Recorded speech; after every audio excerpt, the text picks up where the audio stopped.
കേട്ടിട്ടുണ്ട്. വേണുചേട്ടൻ ഒരുപാട് ആക്ടേഴ്സിനെ ഇമിറ്റേറ്റ് ചെയ്യും എന്ന് കേട്ടിട്ടുണ്ട്. പക്ഷെ വേണുചേട്ടനെ വളരെ പെർഫെക്റ്റ് ആണ്, ബ്യൂട്ടിഫുൾ ആയിട്ട് ചെയ്യും എന്ന് കേട്ടിട്ടുണ്ട്. എനിക്കൊന്ന് ആ വോയിസ് ഒന്ന് കേൾപ്പിക്കാം. വേണുചേട്ടൻ്റെ തകര സിനിമ ഇറങ്ങിയ കാലഘട്ടം, കൊച്ചി ഗാലക്സി പടം റിലീസ് ചെയ്തു. ഞാൻ ഈ പടം പോയി കണ്ടു. ചേച്ചി നമ്മുടെ ഈ പടം കണ്ട് ഇറങ്ങിയപ്പോൾ തന്നെ ഞാൻ വേണുവിൻ്റെ ഡയലോഗിനെ പറഞ്ഞു, ആ ശബ്ദം എന്തോ ഞാൻ പറഞ്ഞപ്പോൾ കൂട്ടുകാരൊക്കെ പറഞ്ഞു, വെറുതെ ചേച്ചി ആകാൻ നിൽക്കേണ്ട പിന്നെ അതൊന്നും ഇല്ല എന്നൊക്കെ പറഞ്ഞ് കളിയാക്കി. പല സ്ഥലത്ത് ഇത് കാണിച്ചിട്ട് ആൾക്കാർ കൈയടിക്കുന്നില്ല, കൂവുന്നില്ല, ഒരു നിസ്സംഗഭാവം ആയിരുന്നു. പക്ഷെ പിന്നീട് അങ്ങോട്ട് വേണുവേട്ടൻ്റെ ഒരു വളർച്ചയോടൊപ്പം എനിക്കും കൈയടി വന്നു തുടങ്ങി. കാരണം ഇതിൻ്റെ കാരണം ഞാൻ മനസ്സിലാക്കിയ വേണുവേട്ടൻ്റെ ശബ്ദം ഐഡൻറ്റിഫൈ ചെയ്ത് തുടങ്ങിയിട്ടില്ലായിരുന്നു. അതായിരുന്നു ആ ഒരു ഗ്യാപ്പാണ് എനിക്ക് എന്നെ പ്രശ്നത്തിലാക്കിയത്. പിന്നീട് കഴിഞ്ഞിട്ട് അങ്ങോട്ട് എനിക്കത് ഇന്നത്തെ വേണുവേട്ടൻ്റെ ശബ്ദമില്ല, വയ്യ അതല്ല, അതായത് വേണുവേട്ടൻ്റെ ചെലപ്പനാശാരി. ഞാനൊന്ന് കാണിക്കുകയും ചെയ്യുന്നു, കറക്റ്റ് ആവുമെന്ന് എനിക്കറിയില്ല കേട്ടോ. കയറി ഞാനിന്നലെ ചന്തയിൽ നിന്ന് വരുമായിരുന്നു. നമ്മുടെ ഭാർഗവനുണ്ടല്ലോ, അവൻ ചെറിയൊരു പിച്ചാത്തിപ്പിടിയും കുറച്ച് വെള്ളവും പിടിപ്പിച്ചുകൊണ്ട് വന്നു. ചൂട് എല്ലാവർക്കും ഉള്ളതെന്നേ അന്നേ ഞാൻ അവനോട് മര്യാദയ്ക്ക് പറഞ്ഞു. അവൻ പോകത്തില്ല. ഇനിയിപ്പം ഭാർഗവനല്ല, യൂണിയൻ മുഴുവൻ തന്നെ വന്നാലും ഞാൻ തയ്യാറായി കൊണ്ട് ചേട്ടാ പുല്ലേ.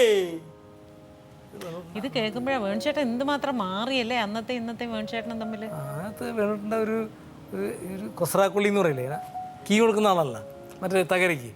അപ്പം അന്ന് അത് ആ ശബ്ദം കേൾക്കുമ്പോൾ നമുക്ക് തോന്നി ഒരു പ്രശ്നക്കാരനെ ഇയാൾ, വേണ്ടാത്ത കച്ചക്കനെ പറഞ്ഞ് ചീത്താക്കി. ആ ശബ്ദത്തിൽ പോലും പുള്ളി അത് വരുത്തിച്ചിട്ടുണ്ടായിരുന്നു. അതുപോലെ ഞാൻ കാണിച്ചിരുന്ന ഒന്ന് രാഘവേട്ടൻ, പഴയ ജിഷ്ണുവിൻ്റെ അച്ഛൻ. കേരളത്തിൽ ഇതുവരെയും ഒരാളെടുത്തിട്ടില്ലെന്നാണ് എൻ്റെ അറിവ്. ഞാൻ അങ്ങനെ ആരും പറഞ്ഞിട്ടില്ല. രാഘവേട്ടനെ ഞാൻ കാണിക്കുമായിരുന്നു.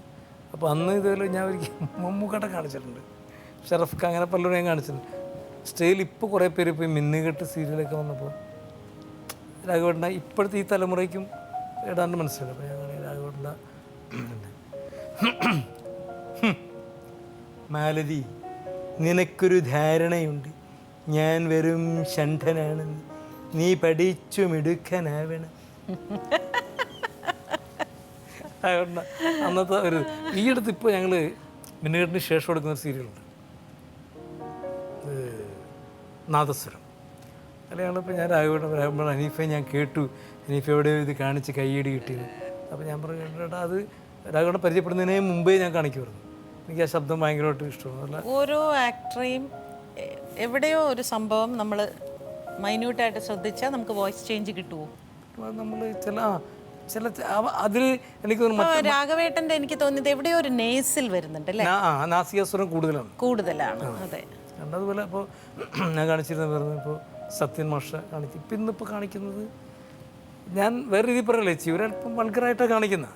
പക്ഷേ ശരിക്കും നമ്മൾ സത്യമാഷ കരിനിഴലിൽ സത്യമാഷ ഒരു ഇതുണ്ട്, അദ്ദേഹം ഒരു കേണലാണ്, അദ്ദേഹത്തിൻ്റെ അടുക്കളക്കാരനാണ്, ചീഫ് കുക്കാണ് ബാസി ചേട്ടൻ, അസിസ്റ്റൻ്റാണ് ആലുമൂടൻ ചേട്ടൻ. അപ്പോൾ മെനു പറയും മാഷ്, സത്യമാഷ് പോകുന്ന സൂട്ടൊക്കെ എടുത്തിട്ട് മെനു ഒക്കെ പറഞ്ഞ് പോകുമ്പോൾ ഈ പെൻസിൽ ഒടിഞ്ഞിരിക്കൊണ്ട് എഴുതിയെടുത്തും ശരിയായിട്ടില്ല. അപ്പോൾ ബാസി ചേട്ടൻ വിളിച്ചിട്ട് ഈ സത്യമാഷോട് പോയി കഴിയുമ്പോൾ ബാസിയുടെ ആലുമൂടൻ വിളിച്ചിട്ട് എന്തോന്ന് വരച്ചു വെച്ചിരിക്കുന്നത് പറയും, 4 കാലും 1 വാലുമുള്ളത് മട്ടൻ, 2 കാലും 1 വാലുമുള്ളത് ചിക്കൻ. അപ്പോൾ നമ്മൾ അത് ഭയങ്കര രസമാണ്. അപ്പോൾ അന്ന് അപ്പം ഈ ഒരു സ്റ്റൈലാണ് നമ്മൾ അങ്ങോട്ട് ആകർഷിച്ചത്. അത് സാധാരണ രീതിയിൽ പറഞ്ഞിരുന്നെങ്കിൽ നമ്മൾ മലയാള സിനിമയിൽ ഒരിക്കലും നമുക്ക് അനുകരിക്കാൻ പറ്റാത്ത ചില ആൾക്കാരുണ്ട്. അത് അവരുടെ മോശമല്ല, അവരുടെ കുഴപ്പം കൊണ്ടല്ല. ആരെ അനുകരിക്കാൻ പറ്റാത്തത് അത് പറയില്ലേ, പബ്ലിക്കായിട്ട് വെച്ചാൽ മതി. പബ്ലിക്കായിട്ട് വെച്ചാൽ മതി. അതുപോലെ സത്യമാഷാനകത്ത് ഉമ്മർക്കാനായിട്ട് ഡയലോഗുണ്ട്. പക്ഷെ ഉമ്മുക്ക എന്നാൽ ഇത്രയും കണ്ണു തുറക്കുമെന്ന് നിങ്ങളൊക്കെ പറയുമ്പോഴാണ് ഞാൻ അറിയണത്. സത്യമാഷല്ല, 2 ലോക മഹായുദ്ധങ്ങൾ നിയന്ത്രിച്ചിട്ടുള്ളവനാണ് ഞാൻ. എൻ്റെ നിർണായകമായ തീരുമാനങ്ങൾ യുദ്ധത്തിൻ്റെ ഗതി വരെ തിരിച്ചുവിട്ടിട്ടുണ്ട്. I am a commanding officer. നിനക്ക് പോകാം. ഉമ്മർക്ക് പറയും, ഡാഡി ഇന്നലെ ചോദിച്ചപ്പോൾ ഡാഡി പറഞ്ഞു ചന്ദ്രനെ ഹെൻറിക്കിനെ കൊണ്ടുപോയിരിക്കുകയാണെന്ന്. ഇപ്പോൾ ഡാഡി പറയുന്നു ചന്ദ്രൻ അറിയാനേ പാടില്ലെന്ന്. വെരി ചന്ദ്രൻ. അന്നത്തെ ഒരു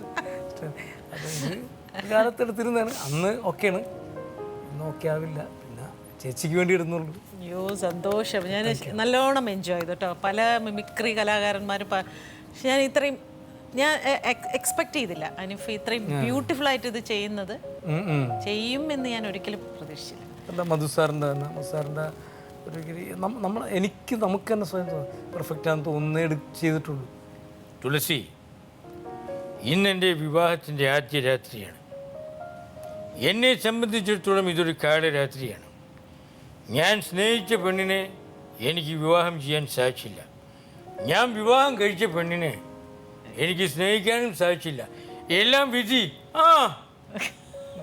ഇവിടെ എവിടെ പിടിക്കുകയല്ലേ സാർ. പക്ഷെ ഫിസിക്കലി അത് വളരെ പെർഫെക്റ്റ് ആയത് സൈനുദ്ദീൻ തന്നെയായിരുന്നു.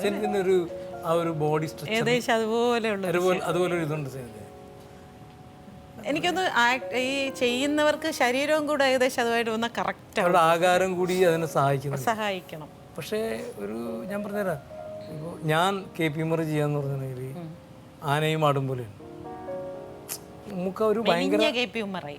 അതെ, നമുക്കൊരു അത് KP ഉമ്മറിൻ്റെ കാര്യം വെക്കാം. ഇന്ത്യൻ സിനിമ കണ്ട ഏറ്റവും വലിയ വില്ലനാണ് ഷോലയിൽ അംജദ് ഖാൻ. അദ്ദേഹത്തിൻ്റെ ശബ്ദം അനുകരിച്ചുകൊണ്ടാണ് ഞാൻ ഈ സ്റ്റേജിലേക്ക് കയറിയത്. അദ്ദേഹം എന്തായിരുന്നു സൈസ്.